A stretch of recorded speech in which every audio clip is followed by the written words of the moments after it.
Welcome back, travelers! Very soon, a new region above Nod-Krai will be released, in which, as it became clear from the recent video, we will receive a huge number of primogems and rewards, which many will gladly spend on desired characters. And the most desired characters can rightfully be considered the Archons, whose parade in the Overedge no one has cancelled. Only after Natlan, its order was changed for some reason, and now the players do not know when the character they want will appear. Therefore, sit down comfortably. I suggest now to understand all this in more detail and find out which of the Archons, and most importantly, when you can theoretically get yourself.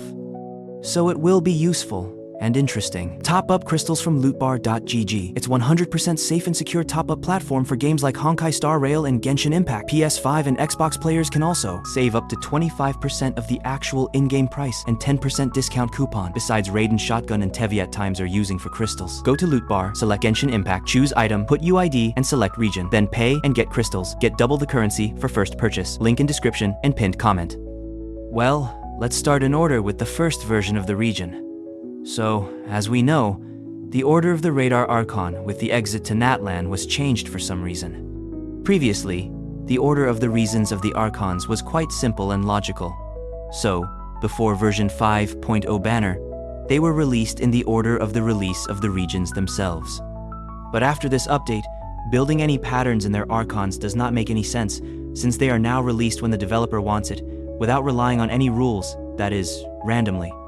Well, based on this, as for me, it would be most logical in version 6.0 banner to see rerun Nahida. Since we already know that in this version, in theory, we will expect the Chronicles of Sumeru. Well, and also this is confirmed by information from open sources. In the next version, in my opinion, Furina will most likely appear, because in Natlan, rerun Yelan was one of the first, and rumors about Yelan have been circulating for a very long time.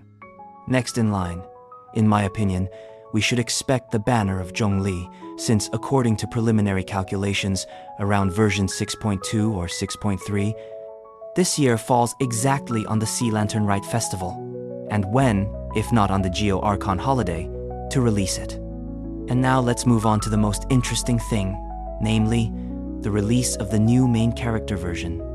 And since, according to information from the developers, we know that in Nod-Krai, most likely, a new Archon will not appear, and instead, as I think, they can release a new Harbinger of Fatui. Why exactly is that? Because in every trailer for Over the Edge, the focus was one way or another on Columbine, and knowing that she kind of left Fatui, then, in my opinion, she is the one who can take this place. Although she has a competitor in the person of Sandrin, but she, as I think, is suitable for this role because she is still directly in the organization of the Harbingers. Well, it turns out that Columbina can come out, like all the Archons, somewhere in version 6.3 or 6.4. That is, personally, I think that she will be a kind of Archon of Nod Edge. So, the next in line, in update 6.5.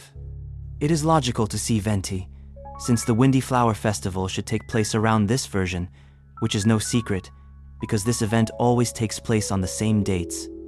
And in the end, there is only one Archon left, namely Mavuika, who can only be expected, according to our theory, most likely, in version 6.6.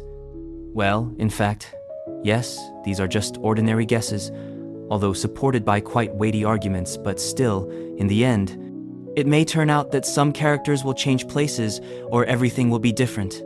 So, that's how it is. Be sure to write in the comments which of the Archons you are waiting for the most. And we will hear from you again.